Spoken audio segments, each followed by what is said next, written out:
Olá, irmãos e irmãs, estamos dando continuidade aos nossos trabalhos com o documento de estudo 114 da CNBB, que fala, da animação bíblica da pastoral a partir das comunidades eclesiais missionárias, e onde as nossas SEBs se encaixam perfeitamente, porque ela é uma comunidade missionária. Nesse capítulo 4, que nós iremos falar um pouquinho nesse vídeo, e no decorrer do capítulo 5 também, nós vamos trazer as alegrias do bom pastor e a semeadura, jogar a semente pelo bom semeador, pelo bom pastor. Nós lembramos inicialmente que existe uma corresponsabilidade de todos nós, batizados e batizadas, no anúncio da palavra de Deus. Vocês devem lembrar que lá no momento do batizado de um filho, uma filha, um afilhado, uma afilhada, o presidente da celebração, o padre ou o diácono, ele faz algumas perguntas para vocês. Fez para mim, eu tenho filhos, e eu lembro muito bem das perguntas que foram feitas, Primeiro, o presidente da celebração pergunta se nós queremos ajudar, aquela criança a crescer na fé, observando os mandamentos e vivendo na comunidade dos filhos de Deus. Obviamente, a resposta é sim. Eu celebro batizados, muitas vezes, faço essa pergunta muitas vezes para os pais e mães. Infelizmente, alguns estão um pouco dispersos, pelo momento, pela situação ali vivida, às vezes estão preocupados com outras coisas, mas sempre tem aqueles que estão conscientes desse sacramento que eles estão buscando para filhos e afilhados. Também é perguntado aos padrinhos se eles querem ajudar os pais nessa missão, e os padrinhos também respondem sim. O padrinho não é para padrinha, madrinha, não é para dar presente, nem para ser homenageado, por mais que esse seja também, faça parte, do apadrinhamento, mas a primeira função do padrinho e da madrinha é ajudar os pais no crescimento da fé daquela criança, cobrar dos pais, caso eles não estejam fazendo corretamente isso. E para concluir, nesse mesmo momento, é perguntado para a comunidade se ela quer ser uma comunidade de fé para aquelas crianças que estão crescendo, e todos respondem sim. Ou seja, a nossa missão de batizados e batizadas nos é chamado também a lançar essa semente da palavra de Deus. Conforme São Paulo nos ensina, na sua carta, sua primeira carta aos Coríntios, ai de mim se eu não anuncio o evangelho, ai de cada um de nós se não anunciarmos o evangelho de Deus. Afinal de contas, somos batizados e batizadas, Por mais que isso ocorreu lá na idade nossa primeira, não tínhamos noção disso, mas depois nós fizemos a catequese sistemática, fomos crismados, e aí sim, no momento da crisma, nós tínhamos consciência disso. E ao longo do tempo nós fomos aprofundando essa consciência. Então, ai de nós hoje se nós não evangelizarmos, se nós não anunciarmos o evangelho, que é o próprio Cristo Jesus presente no meio de nós. Se alguém acolhe este amor, que lhe devolve o sentido da vida, não pode conter esse desejo de comunicar aos outros, Então, se é tão bom para nós, a gente fica tão feliz, a gente não pode, se privar de transmitir essa boa notícia a tantos e tantas que Deus nos coloca no dia a dia de nossa vida. Como é bonita, a atuação de numerosos missionários e missionárias que trabalham com a fé e a responsabilidade eclesial. Então, são muitos agentes, muitas pessoas que trabalham com essa fé, com a transmissão da fé nas nossas comunidades. E aí nós temos milhares de catequistas, ministros da palavra e da Eucaristia, membros de congregações religiosas, de pastorais, movimentos, nas comunidades eclesiais de base. São muitas pessoas que trabalham na animação bíblica, na transmissão da fé, juntamente com os nossos pastores, o bispo, em comunhão com o bispo, o padre, os diáconos, toda essa multidão de gente, que no princípio são todos batizados, e essa é a dignidade que nós recebemos primeira, nós somos chamados a esse anúncio da palavra de Deus a todas as pessoas. Lembrando, né, que a animação bíblica ela não faz parte lá dos primórdios do cristianismo. Esse é um termo cunhado agora mais recentemente na nossa fé, né, por uma necessidade nossa da transmissão da fé, levando em primeiro a palavra de Deus. Mas os primeiros cristãos, né, estavam impregnados, estava implícito na sua pregação a palavra de Deus, que era o que eles tinham naquele momento, né, que era muito caro a eles, assim como é muito caro a nós, né, a sua vida a partir da palavra de Deus. E eles estavam próximos das fontes, né? Muitos dos apóstolos de Jesus escreveram seus textos bíblicos, suas cartas. Depois, muitos discípulos desses apóstolos continuaram seus escritos, né? Muitas das cartas de Paulo, né, não foi o próprio Paulo que escreveu, né? Isso, né, a história bíblica, a exegese bíblica já comprovou, mas são os discípulos seus, né, que escreveram, né? E depois vai continuar, né? Os primeiros padres da igreja, né, que vão também prestar seus ensinamentos, né, suas análises, suas formas de interpretação bíblica que chega até nós hoje através de muitas formas. Todos são membros vivos da igreja, né? Inclusive nós todos, né, hoje no tempo mais tardio, né? E nós somos chamados a irradiar esse ânimo bíblico em nossas comunidades. De que forma, né? Nossos ministros extraordinários da comunhão eucarística, que também são ministros da palavra. Quantas comunidades, né, ao qual vai chegar esse vídeo, não tem, né, na pessoa do leigo ou da leiga, né, o ministério da palavra? Né? Na nossa diocese, o ministro extraordinário da comunhão eucarística também é ministro da palavra. Em outras dioceses tem uma diferenciação, né? Existe só o ministro da comunhão, existe também só o ministro da palavra. Independente de qual seja a configuração, são leigos e leigas que levam a palavra de Deus cotidianamente, ou pelo menos no final de semana, para animar as suas comunidades. Assim como o inúmero, né, os milhares de catequistas que estão presentes na nossa vida, também podem ser considerados ministros da palavra. É junto deles que muitos catequizandos e catequizandas sentem assim o peito arder quando o catequista fala, né? Assim como os discípulos de Emaús, que caminham junto com o mestre, não sabendo que é ele, né? E depois, quando Jesus parte o pão, eles descobrem, né? É revelado, né? Eles abrem os olhos e veem o próprio Cristo ali presente no meio deles. Então, a catequista é esse outro Jesus hoje, que com o seu ensinamento, com o seu testemunho de vida, abre os olhos das pessoas, daqueles jovens, né, adolescentes, na caminhada de fé, principalmente as mulheres, né? O grande número de catequistas são mulheres, né?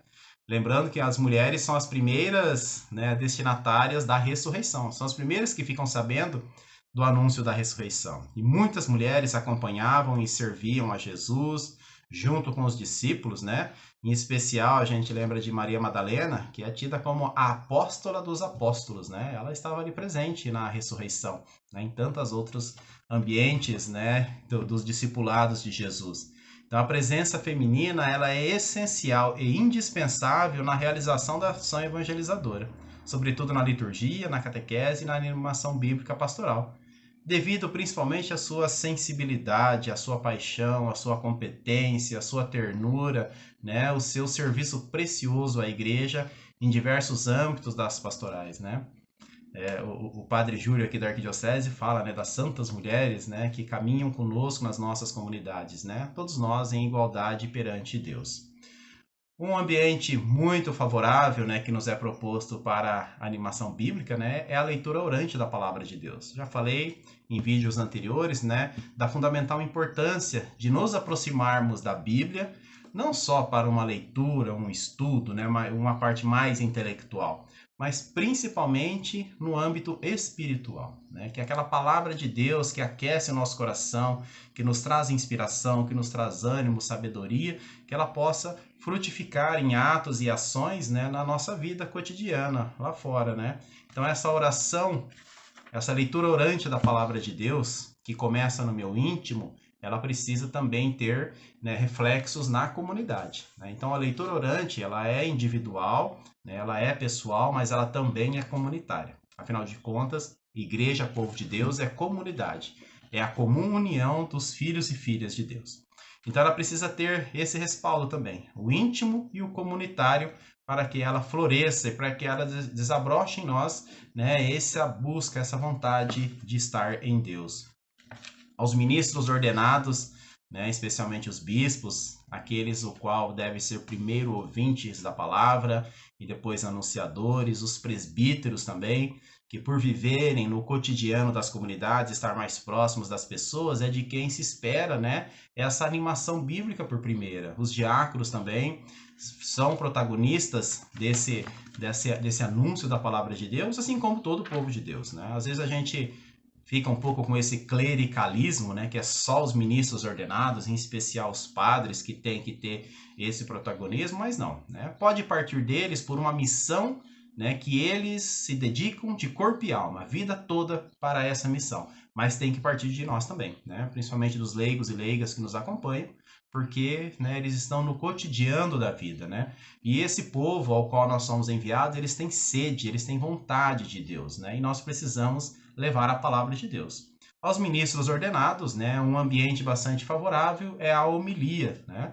Uma homilia bem feita, né, não muito longa também, para não cansar, né? O Papa Francisco fala aí em torno de 7 a 10 minutos de homilia, mas que principalmente ligue a palavra de Deus com a realidade e o cotidiano de hoje, para mostrar, né, os frutos da palavra de Deus no nosso meio é indispensável para esse entendimento bíblico das comunidades, né?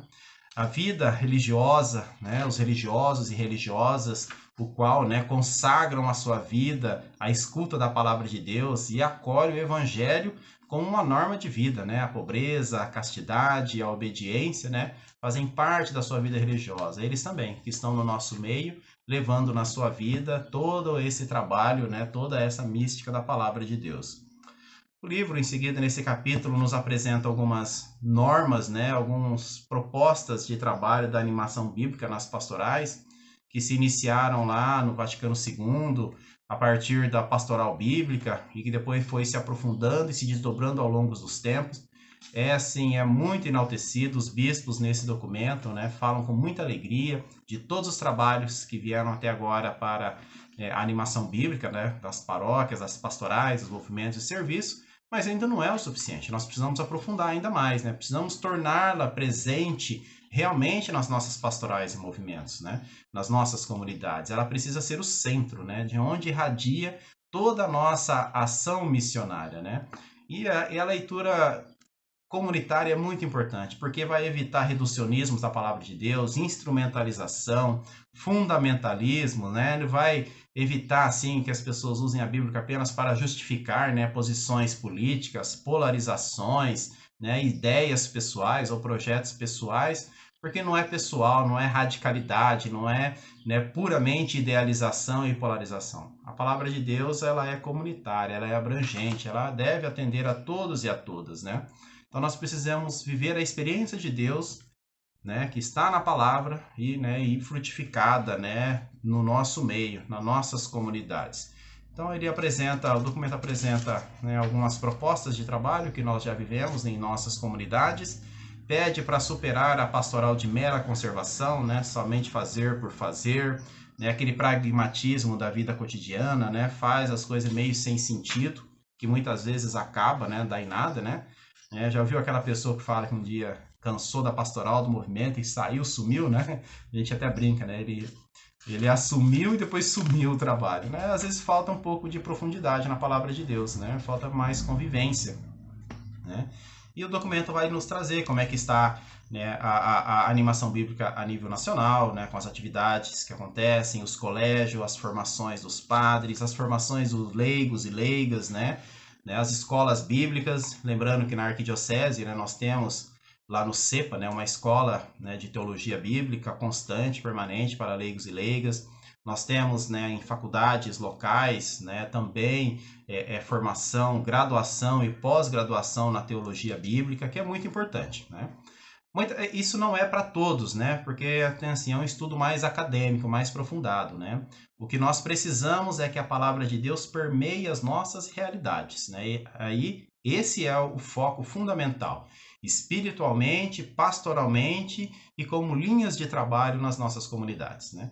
Porém, nós precisamos também dessas escolas de teologia, desse ambiente acadêmico, porque Porque muitas vezes surgem dúvidas, surgem interpretações equivocadas da palavra de Deus, né? O desligamento do contexto histórico com o qual foi escrito, a linguagem com a qual foi escrita, né? Então, essas instâncias mais profundas, né, do estudo bíblico são necessárias para que possamos caminhar corretamente, né, mais próximo da palavra de Deus, né? Então, muitos de vocês que aqui talvez estão assistindo, né, têm essa formação bíblica mais aprofundada, né? Não é uma exigência para todos, é para aqueles que gostam de se aprofundar.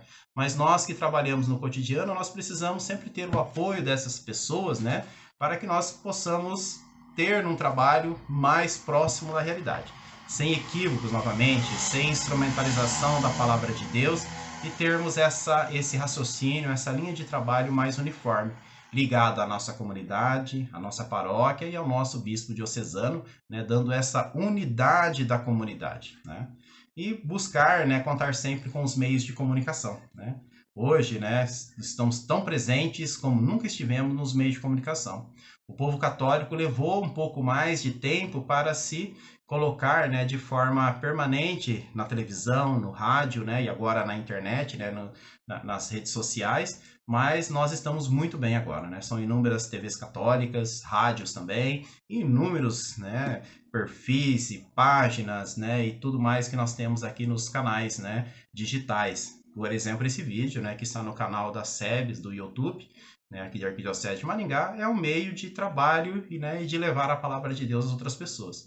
Novamente, com unidade, né? Isso é principal, a unidade com a igreja, né? Nada assim de equívocos, nada de falar coisa da cabeça sem estar ligado com a palavra de Deus.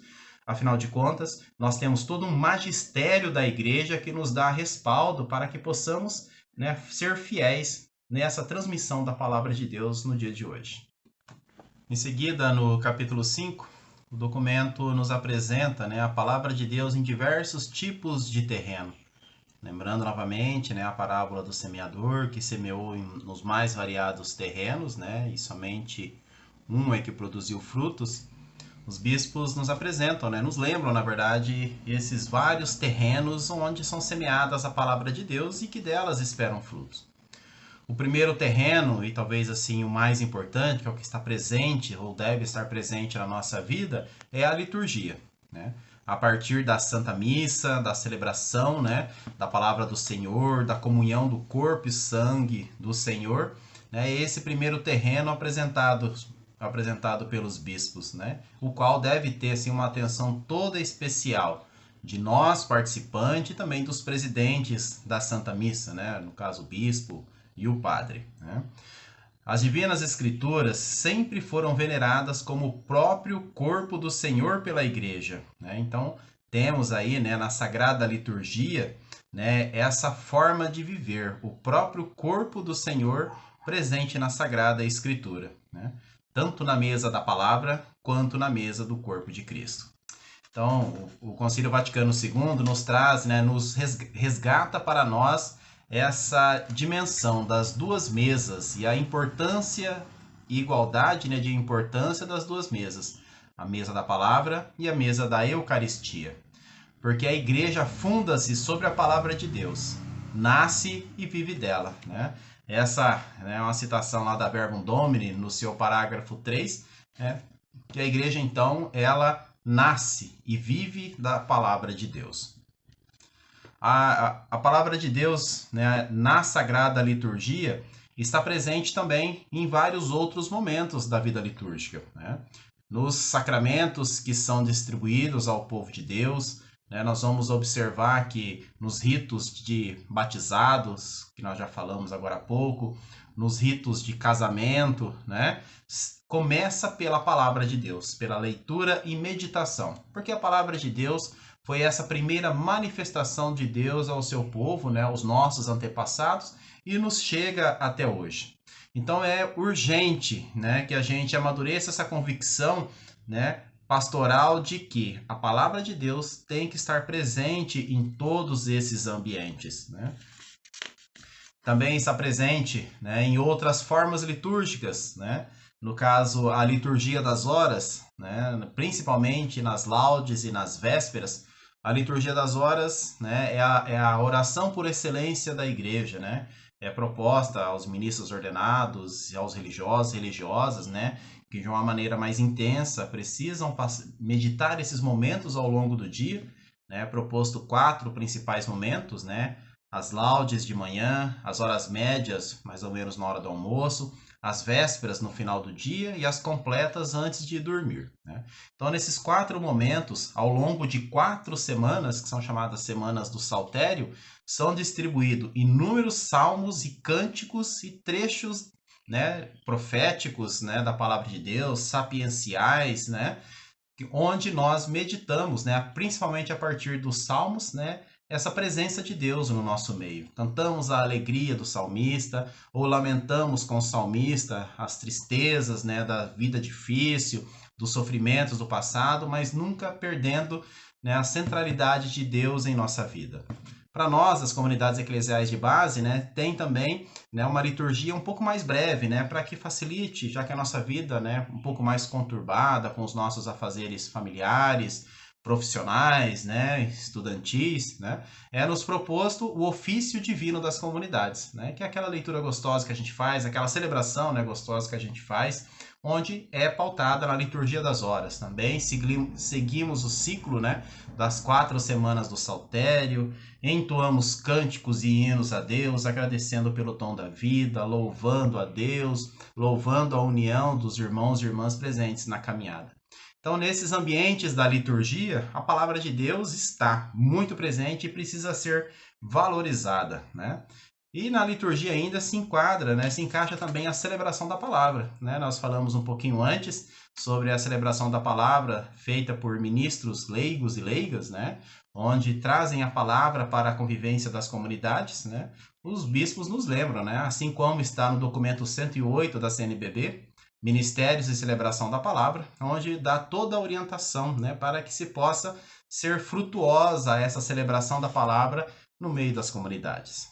Os bispos pedem especial atenção para as homilias, né, no caso dos ministros ordenados, ou para as reflexões feitas na celebração da palavra por ministros leigos e leigas, né, que seja especial, que traga aquele texto bíblico, né, que está sendo apresentado ao povo na liturgia, né, que traga isso de uma forma à convivência do dia a dia das pessoas, que possa iluminar a convivência do dia a dia, né? É pedido que se deixe de lado, né, assim, espetáculos, né, que querem fazer no momento da homilia, aquelas histórias longas que às vezes tiram o foco do principal da liturgia, né, que é a palavra de Deus que é proclamada naquele dia, né? E essa palavra de Deus na liturgia, né, ela não é uma palavra de Deus pinçada lá da Bíblia, né, sem nenhum critério, né? Ela tem uma estrutura de continuidade ao longo do ano litúrgico, né? A sua progressividade levando para o momento alto da nossa liturgia, que é a Vigília Pascal, né? Então, durante ao longo de todo o ano litúrgico, nós vivemos essa experiência de Deus nas comunidades. Então, assim, a homilia, ela precisa traduzir isso em termos atuais, em palavras atuais e ligar ao cotidiano das pessoas que ali estão, né, conosco. Outro terreno frutífero, né, para a palavra de Deus é a ação missionária. Todos nós, batizados e batizadas, somos chamados, né, a essa ação missionária fecunda e frutífera, né? Porque essa é a missão de todos nós, anunciar e testemunhar a beleza de ter encontrado a Jesus Cristo, né? Então, quando a gente tem uma coisa boa, a gente quer mostrar para os outros, né? Quando a gente compra algum bem material, né, recebe alguma promoção, né, recebe se forma, né, em algum curso, em alguma coisa, a gente tem a alegria de falar para as pessoas aquela conquista. O que dirá da palavra de Deus, né, que é o nosso bem maior, né, para a nossa salvação. Então nós precisamos anunciar, sermos missionários da palavra de Deus, né, e testemunhas apaixonadas desse evangelho, e entregarmos de alma e corpo a missão, né? Somente apaixonados evangelizadores pelo evangelho, né, poderão transformar, né, esse ministério em missão. Outro ambiente, outro terreno, né, frutífero para a palavra de Deus é a iniciação à vida cristã e a catequese de forma geral. Também já falamos, né, de todo o trabalho, de todo o empenho, de toda a dedicação de inúmeros catequistas, né, e catequistas, né, que estão nas nossas comunidades, pessoas dedicadas, né? Pessoas que se empenham, pessoas que doam a sua vida no anúncio da palavra de Deus àqueles que estão ainda iniciando na fé, né? Que são os nossos catequizandos e catequizandas, né? Crianças, adolescentes e jovens, né? Que estão em vista de receber o sacramento, nesse itinerário de fé que é a iniciação à vida cristã, né? E hoje a gente trabalha muito com a inspiração catecumenal lá dos primórdios dos cristãos, onde, né, é apresentado de uma forma progressiva e totalmente fundamentada na palavra de Deus, o anúncio de Jesus Cristo e a vivência dessa fé em comunidade. Mais um ambiente, um terreno que nos é apresentado é a piedade popular, né? São as diversas formas de expressões religiosas que estão presentes no nosso meio, né? As novenas, festas de padroeiros, as romarias, folias de rei, do divino, reza do terço, ofício de Nossa Senhora, vias sacras, né? E tantas outras formas de rezar que foram cultivadas pelos nossos povos, principalmente os povos latino-americanos, né?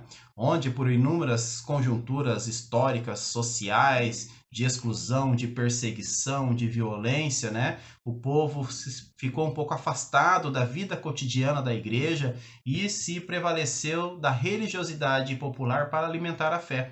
Então esse é um ambiente muito fecundo para nós trabalharmos, né? E valorizarmos essas expressões religiosas, né? Porque é uma expressão, é uma fé, uma espiritualidade que está encarnada na cultura do povo simples.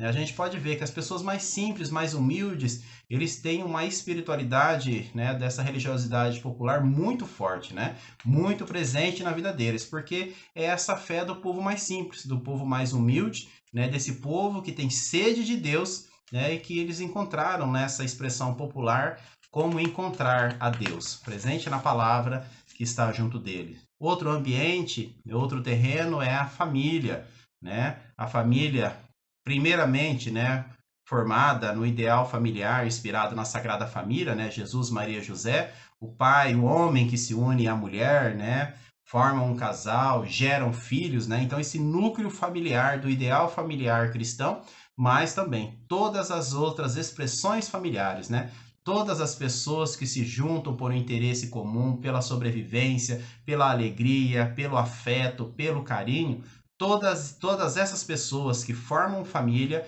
são um terreno fecundo para a palavra de Deus. E ali todos são, né, protagonistas, né, na vivência da palavra de Deus em família, né, buscando o entendimento, o amor, a alegria, a superação de suas dificuldades. E ali está presente também a juventude, que é outro terreno fecundo para a palavra de Deus, né? E é um terreno muito prioritário, sempre foi na vida da igreja, né? E hoje ainda mais, né?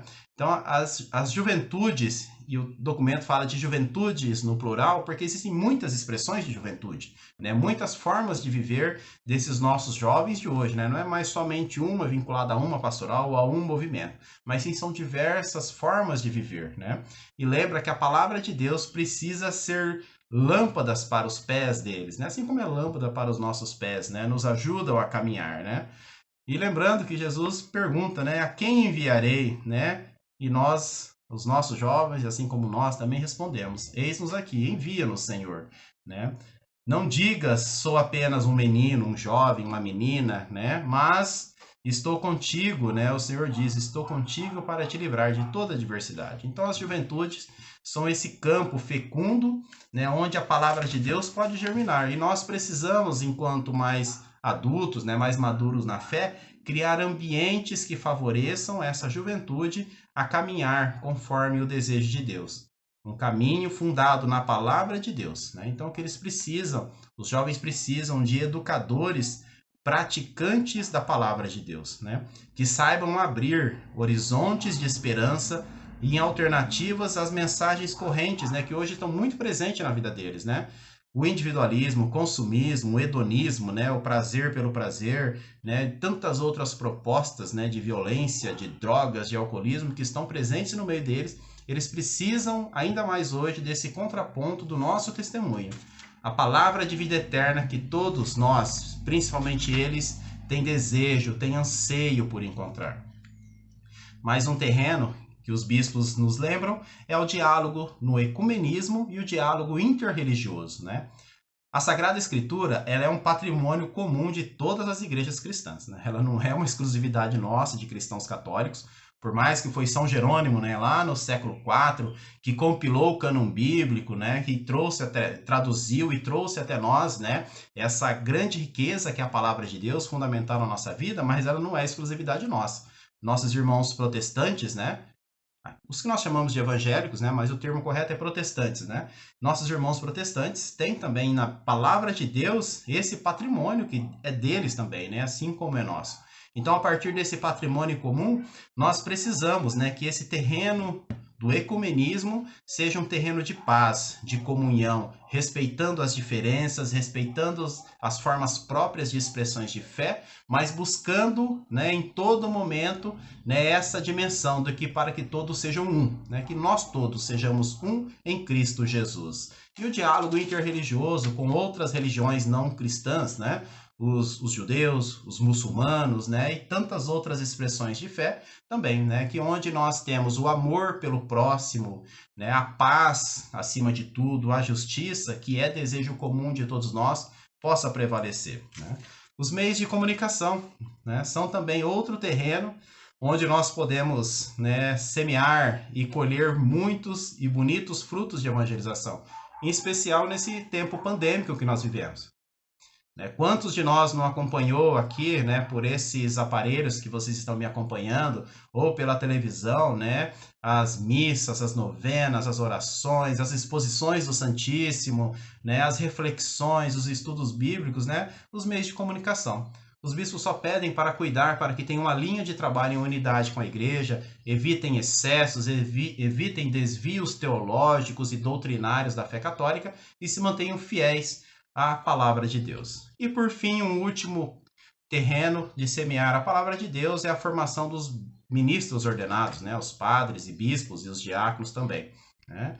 Aqui, né, tem orientações exclusivas a eles, específicas a eles, que conduzem o povo. Mas os bispos lembram, né, de uma forma geral, que o seminário, né, ele deve ser essa escola do evangelho, deve proporcionar, né, o seminarista a configurar-se a Cristo, para que depois possa alimentar as comunidades e que essa configuração a Cristo seja permanente.